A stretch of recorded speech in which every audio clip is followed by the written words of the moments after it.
Welcome to Quick Mix. This is WPL D12 or D42 with a normal 1/10 scale RC body that has a 260mm wheelbase and 190mm body width. In this video, I will show you how to modify it yourself. It is adjustable so you can use many types and sizes of bodies. The process is easy, but don't skip the video. I will not answer questions that have already been covered in the video. For your information, I'm using stock D12 electronics. This modification uses 3D printed parts. You can get the files for free. Link is on video description. If you don't have 3D printer, there are many online 3D printing services available. First, print the lower arm. I've ordered the files according to this video. M3 means this part uses M3 or 3mm bolts, and 2X means you need to print 2 of them. We need M3 bolts with a 25mm thread length to attach to the lower arm as shown in the video. Then we need M3 nuts to tighten the bolts. It is recommended to use lock nuts to prevent them from loosening. Here are the results. After that, we print 2 times rod end long. Actually, this is optional. If you don't want to print this part, you can use the default rod end. However, because we are using M3 bolts, if the default rod end is connected to an M3 bolt, we cannot revert it to original anymore. It will lose. We attach the rod end to the lower arm. The flat side, when viewed from the side, face upward. Just attach it like this. We attach the lower arm to the chassis. Install the pin. By the way, I'm not showing you how to remove the stock part. Basically, to remove the stock part, you just do the opposite of how you install it as shown in this video. The flat part of the pin is for the locking screw. We push the pin. If the flat part is not aligned with the screw, we can use a flathead screwdriver to straighten it. After that, we just need to install the locking screw. We print upper arm 2 times. We need M3 by 20mm bolts. Install them on the upper arm. Install an M3 lock nut. Print rod end short 2 times. Install them on the upper arm. This hole is for the suspension wire. Its position is at the bottom. And the flat side of the rod end, when viewed from the side, face downward like this. Install the upper arm and then install the pin and locking screw. To install the front suspension, loosen the screw and then use pliers to attach the suspension wire. Once the wire is in the hole, tighten the screw. To adjust the chamber and width of the car, simply adjust the length of the rod ends. Then we install the C-cup or steering block. Since it's wider, the stock steering link will be too short. So we need a turnbuckle or a longer M3 bolt, which we need to cut the head. I use a 35mm turnbuckle. This is what it looks like after installation. Just as a note, when removing the rod end, it's best to pull it diagonally instead of straight up to make it easier. This is useful when you need adjusting the width or chamber angle.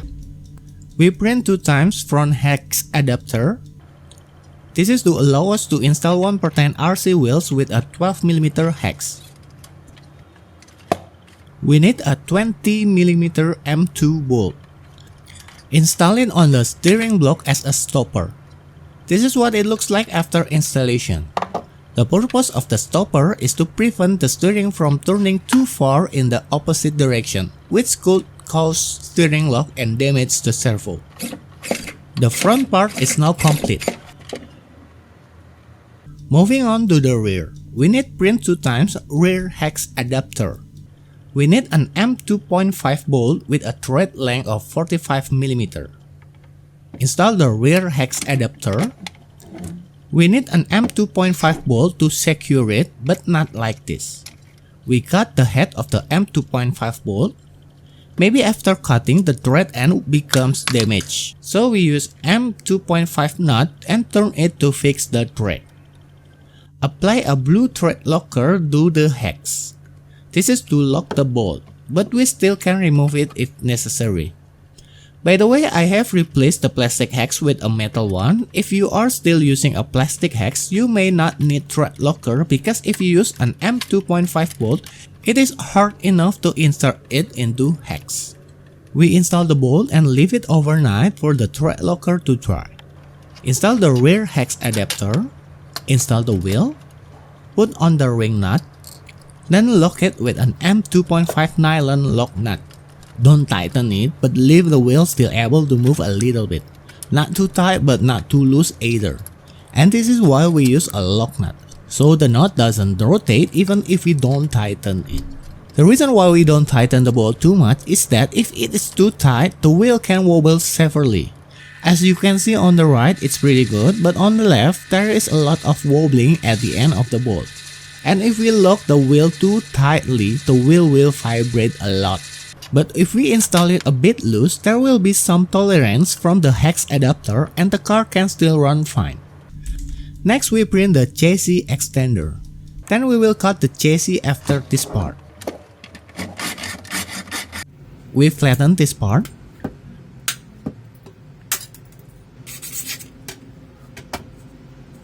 We install the chassis extender on the rear frame like this. I'm using a sharp-tipped M2 screw with a length of 11 mm. If using a sharp screw like this, I don't need to drill the chassis first. Just use some force to screw it. But of course you can drill it using 1 mm drill bit if you want to be more precise. But for me, I just screw it without drilling it first. And I don't use nuts because I feel it's already strong enough. If you already have the RC body, you can measure its length and adjust the fender circumference with the wheel. If you don't have the body yet, the wheelbase or the distance between the front and rear axle is generally 260 mm. If you use a body with a wheelbase shorter than 260 mm, you need to cut the front frame a little more.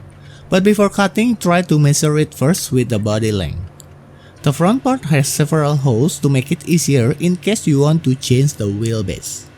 After that, just install the motor using the motor stock screws. Although I only use 4 M2 screws to connect the chassis, it looks strong enough. This is the result. I installed an RBRC gyro that costs around $10 US. All other electronics are stock. The optional part that doesn't have to be printed is the body post. This is for attaching the body. I use one M2 screw to attach it. On top of it, I screw a magnet to attach the body. This magnet is too small anyway, you might need bigger magnet. For the magnet on the body, I stick it with double-sided tape. And to maintain the body post position, I use hot glue gun. I didn't have time to design this part properly, so feel free to use it or not. That's why this part is optional. I think you can use other way to attach the body better.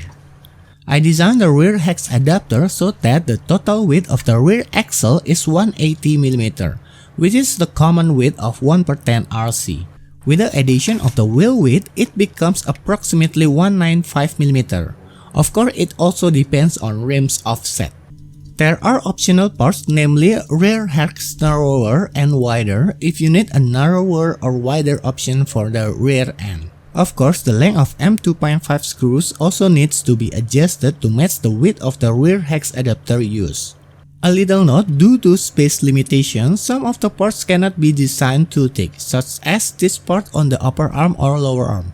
That's why if you crash hard, it's prone to break. But as long as we use it for drifting only, the 3D printed parts should be strong enough.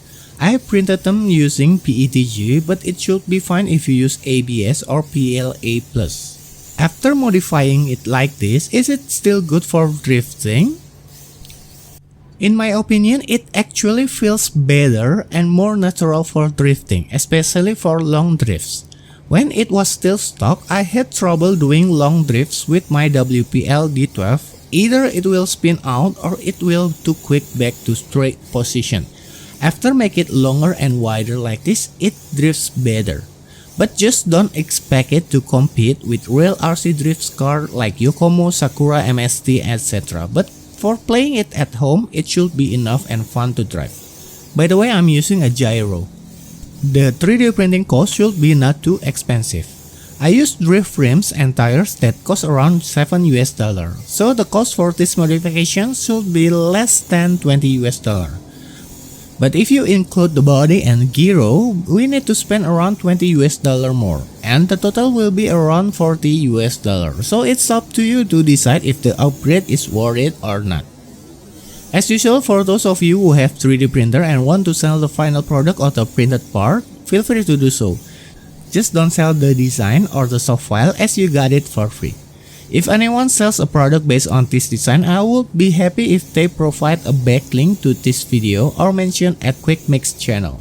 But it's not a mandatory. That's it. I hope God blesses you all. See you in the next video and thank you for visiting at Quick Mix channel.